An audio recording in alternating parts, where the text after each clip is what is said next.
안녕하세요. 저는 올해 40대가 된 남자입니다. 지금까지 인생을 살면서 저에게 아주 큰 일들이 많이 생겼는데요. 이 일들을 저만 알고 있기에는 아쉬워서 여러분들께 한번 소개해 보려고 해요. 저는 아내와 귀여운 딸과 함께 살고 있습니다. 아내와 저는 다들 주위에서 금슬이 좋다고 말할 정도로 서로를 너무 아끼고 사랑해요. 저도 아내를 볼 때마다 전생에 나라를 구했나 싶을 정도로 감격스럽고 결혼한 지 5년이 넘었는데도 신혼같이 달달하죠. 저와 아내는 친구 사이였는데 연애를 20대 초반부터 해서 저희 부부의 주위 사람들은 저희가 얼마나 애정이 깊은지 다 알고 있어요. 다들 어떻게 아직도 금슬이 그렇게 좋을 수 있냐며 자기네들 부부는 그냥 동거인이라고 하면서 저희를 부러워했습니다. 저는 오히려 배우자를 동거인 취급하는 그들이 더 신기했지만요. 그리고 저와 아내의 주위 사람들은 다 아는 사이다 보니까 친한 친구들도 많았어요. 그 중에 민호라는 친구가 저희 부부와 친했답니다. 민호는 결혼을 한 번 했었는데 아내와 이혼을 하고 혼자서 열심히 돈 벌어서 살고 있는 친구였고 늘 제가 새로운 사람을 만나라고 하면 민호는 이젠 지쳤다며 자기를 위해 돈을 쓰는 게 더 좋다고 하는 사람이었죠. 저도 그 말에 동의를 하지 않는 건 아니지만 그래도 항상 민호한테 귀가 닳도록 결혼은 좋은 거라고 말을 해도 민호는 듣지도 않더라고요. 그렇게 그날도 민호와 같이 만나서 밥도 먹고 이야기도 하면서 재밌게 놀고 있었는데 거리에 있는 사주집을 지나가다가 갑자기 민호가 야, 여기 들어가 보자 하는 겁니다. 저는 사주나 타로 같은 건 절대 안 믿어서 왜? 나 이런 거 돈 아까워 라고 했지만 민호는 아니 나만 보게 나 미래운 좀 보자 라고 하더라고요. 저는 내키지 않았지만 그래도 재미삼아서 민호와 같이 사주집에 들어갔습니다. 그런데 사주집에 앉아있던 할머니는 들어가자마자 저와 눈이 마주쳤고 그러면서 이러는 거 있죠? 초면에 사람 면전에 대고 쯧쯧거리면 누가 좋아하나요? 솔직히 기분은 나빴지만 할머니라서 꾹 참았습니다. 그런데 그 할머니는 자리에 앉자마자 저에게 너는 앞으로 큰일이 많이 생길겨. 주위 사람한테 마음 함부로 주지 말고. 딱한 것. 이라고 하는 겁니다. 저는 사주를 전혀 믿지 않았고 그 할머니가 장사꾼으로밖에 보이지 않았기에 저를 갑자기 딱한 사람 취급하는 것이 기분이 나쁘더군요. 네 와이프도 믿지 마. 그거 속에 뭘 품고 있어. 할머니는 저에 대해서 악담을 하시는 것으로도 모자라 제 아내까지 말을 하면서 저와 아내의 사이를 갈라놓으려고 하시더라고요. 아내와 제가 금슬이 얼마나 좋은데 그런 말을 하시는지 기분이 너무 나빴습니다. 할머니, 그게 무슨 소리세요? 제 아내와 제가 금슬이 얼마나 좋은데 사기를 치실 거면 뭘 좀 알고 치세요. 라고 하며 화내고 나가려는데 할머니가 저에게 숫자 1을 기억하고 곧 주위에 아픈 사람 생기니까 조심혀 라고 하는 겁니다. 저는 그 말을 다 무시하고 민호를 데리고 사주집을 나왔어요. 민호는 야, 저 할머니 뭐냐? 돈도 안 들였는데 저렇게 말하시고 야, 저게 다 진짜라고 생각하냐? 그냥 지어낸 말이야. 자기 용한 척 하는 거라고. 우리 와이프랑 내가 얼마나 사이가 좋은데 그런 악담을 해? 민호야. 오늘 기분도 꿀꿀하니까 술이나 한잔하자. 기분 더럽네, 이씨. 야, 그치? 저 할머니 장난이 심하시네. 라고 하며 저와 친구는 오늘 들은 말들을 다 한 귀로 듣고 한 귀로 흘리자고 했어요. 그런데 그런 말을 들으니까 왠지 모르게 계속 떠오르는 거 있죠? 숫자 2랑 주위에 아픈 사람이 생긴다는 말을 들으니까 이에 집착하게 되고 주위 사람들을 하나씩 다 떠올려 보게 되더군요. 술을 먹고 거하게 취한 뒤 잊자고 했고 그날 친구와 많이 마셨습니다. 그리고 집에 돌아와서 아내에게 오늘 들었던 이야기들을 다 하니까 웃으면서 무슨 그런 얘기를 듣고 와. 그래도 돈 안 내서 다행이다. 라고 하더군요. 모두가 그 할머니 사기꾼이라고 했고 저도 그 말에 동감했습니다. 그리고 얼마 뒤 충격적인 일이 생겼는데 그날 그 할머니의 말이 진짜일 수도 있겠다는 생각을 하게 되었어요. 아내는 밖에 볼 일이 있어서 잠깐 나갔고 집에는 저희 아이와 저 둘이서 있었는데 택배가 오더라고요. 그래서 아무런 의심 없이 택배 상자를 열었는데 안에는 여자 옷이 있는 겁니다. 그리고 이거 입고 와 라고 쓰여져 있는 편지도 있었죠. 저는 보자마자 너무 놀라서 택배 상자를 떨어뜨렸고 아무런 행동도 할 수 없었어요. 이건 누가 봐도 아내가 불륜을 저지르고 있다는 신호였고 당장 어떻게 해야 할지 너무 막막한 겁니다. 아내에게 화를 내면서 따질까도 생각해봤지만 저는 아무런 증거도 없었고 아내가 핑계만 댈 것 같아서 우선 증거를 모으기로 했어요. 그래서 택배 상자를 다시 포장했는데 제가 뜯은 흔적은 사라지지 않더라고요.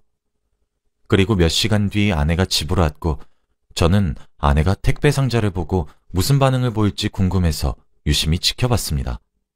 그런데 아내는 택배를 보자마자 제가 뜯어놓은 흔적이 있으니까 저한테 여보, 내 택배 먼저 뜯지 말라고 했잖아 라고 화를 내더라고요. 저는 나 안 뜯었는데? 그거 택배 아저씨가 택배가 너무 함부로 다뤄서 그런 거야. 무슨 택배인데 그렇게 화를 내? 라고 물었어요.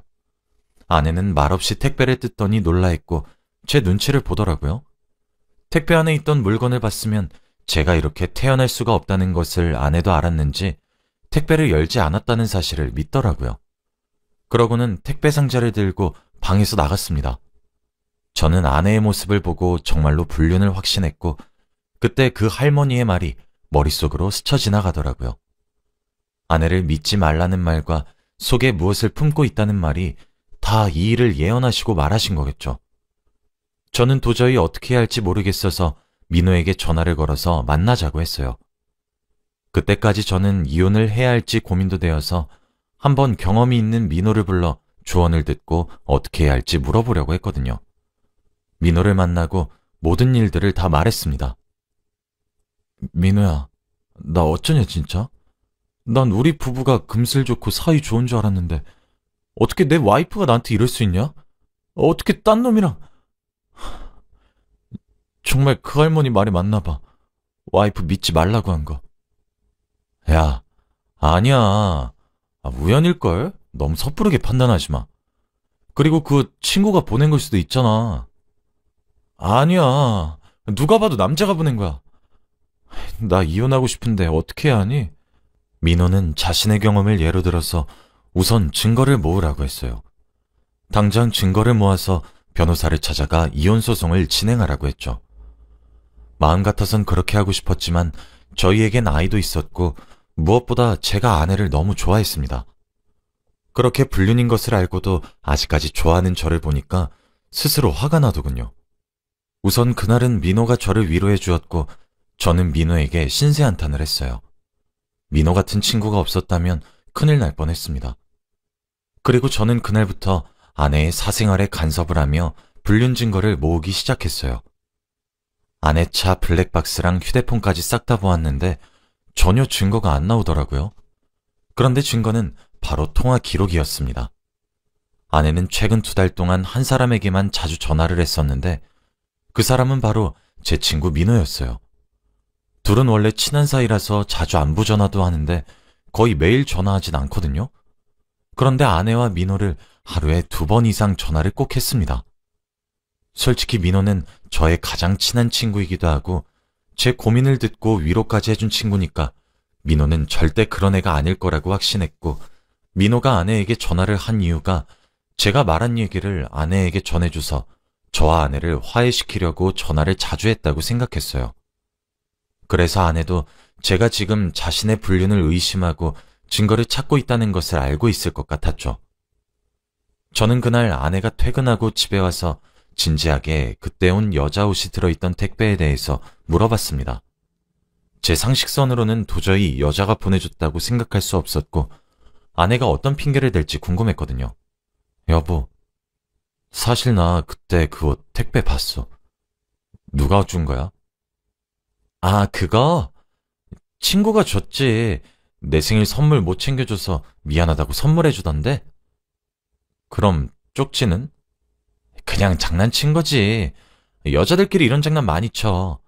설마 여보, 그것 때문에 요즘 계속 우울해 있던 거야? 설마 나 불륜 의심하는 거 아니지? 아내는 오히려 당당하게 불륜이라는 단어를 꺼내며 아니라고 주장했고, 저도 확실한 증거가 없었기에 화를 내지 않았습니다. 마음속으로는 이미 아내의 불륜을 확신했지만 아이에게는 너무나 좋은 엄마였기에 참고 살려고 했죠. 그리고 얼마 후 아내의 진정한 불륜 상대가 민호라는 확실한 증거를 찾아버렸습니다. 아내가 자기 차를 세차해달라길래 아내 차를 탔는데 민호의 담배가 발견됐거든요. 민호는 전자담배를 피워서 누가 봐도 민호 거인 것이 티가 나는데 그게 아내의 차에 있었습니다. 그리고 민호가 비싼 전자담배 잃어버렸다고 저한테 한탄을 한 적도 있었거든요. 그걸 보고 그 두 사람에게 화가 많이 났고 어떻게 제 앞에서 얼굴 하나 안 변하고 태연하게 행동할 수 있었을까요? 그리고 아내는 차에 누가 봐도 전자담배가 떨어져 있는데 마치 제가 보라고 거기 놓은 것 마냥 아주 대놓고 있었습니다. 저는 그 자리에서 민호에게 전화를 걸었고 야, 나 네 전자담배 찾았다 라고 한 뒤 민호 집 앞으로 아내 차를 끌고 갔어요. 민호는 아내 차를 탄 저를 보고 놀랐고 제가 둘 사이를 아는 것을 눈치챘는지 아무 말도 하지 못하더라고요. 민호를 조수석에 태우고 사람이 없는 곳으로 차를 끌고 가는 동안 저희들은 아무 말도 하지 않았어요. 차를 갓길에 세우고 민호에게 전자담배를 건네주었고 민호야, 네 전자담배 우리 와이프 차에 있더라? 설명 좀 해봐 라고 말을 했죠. 미안하다. 민호의 눈에는 눈물이 맺혀 있었고 저에게 미안하다는 말뿐이었어요. 자기도 어쩔 수 없었다고 합니다.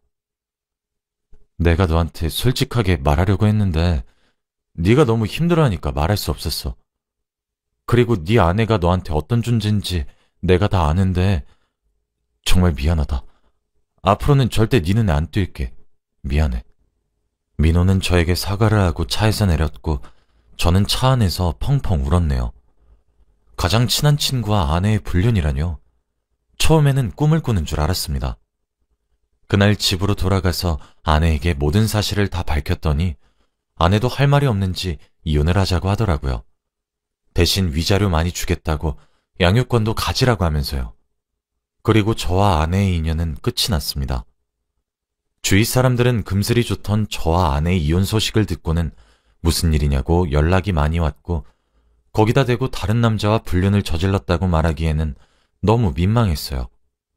그렇게 몇 달이 흘렀고 어느 정도 아내 없는 생활에 적응을 하고 있을 시기였습니다.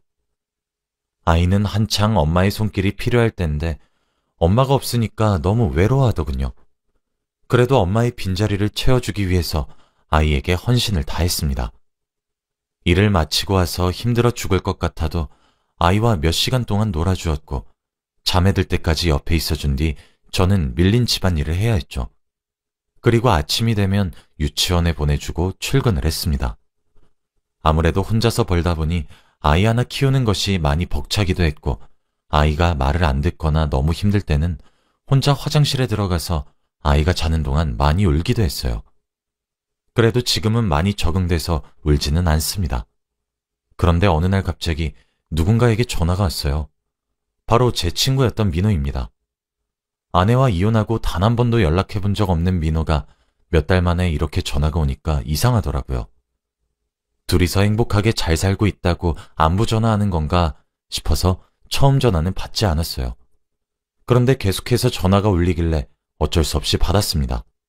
그런데 전화기 너머로 들리는 민호의 목소리는 굉장히 안 좋아 보였어요.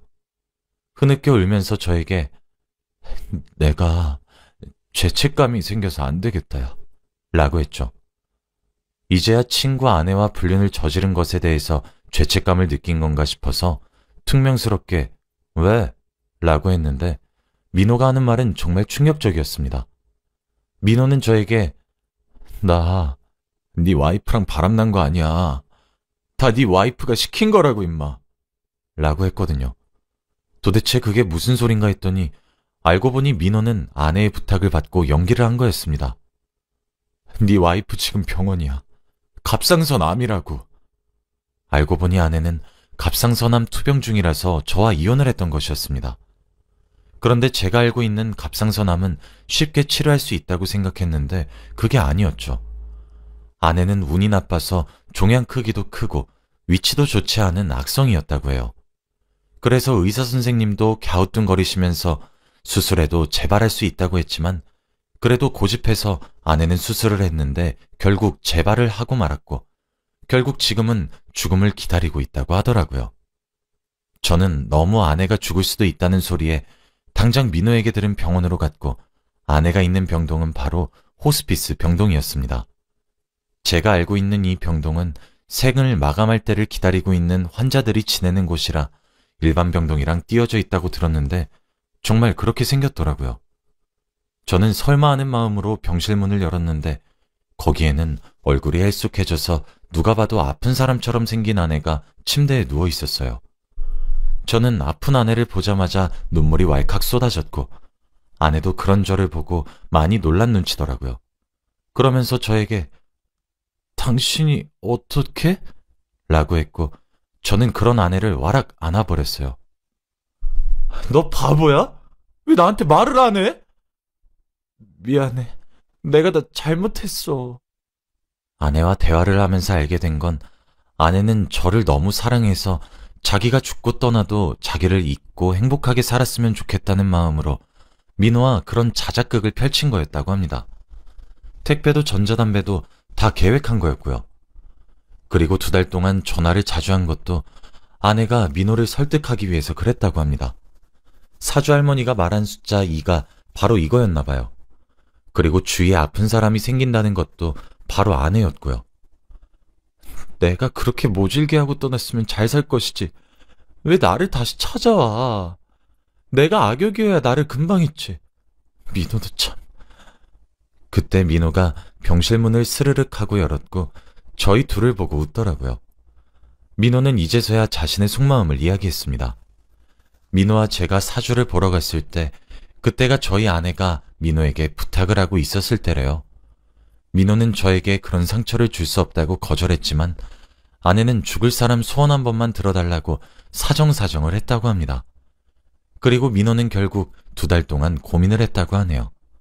그런데 사주 할머니가 숫자 2를 조심하라고 했을 때도 뜨끔했고 아내가 속에 뭘 품고 있다는 말과 주위에 아픈 사람이 생긴다는 말을 들었을 때 너무 놀라서 소름이 돋았다고 합니다. 그때는 티를 안 냈지만 며칠 뒤 혼자서 거기를 다시 찾아가서 사주를 봤다고 하더군요.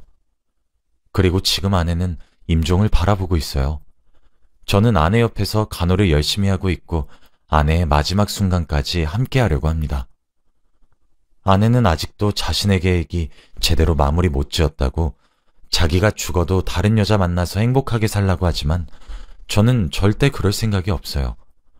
아내의 마지막까지 제가 있을 수 있어서 정말 다행입니다. 민호가 진실을 저에게 말해주지 않았다면 아직까지 민호와 아내를 원망하고 있었겠죠.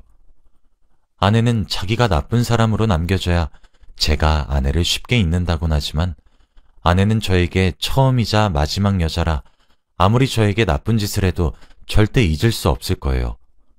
부디 아내가 좋은 곳으로 갔으면 좋겠습니다.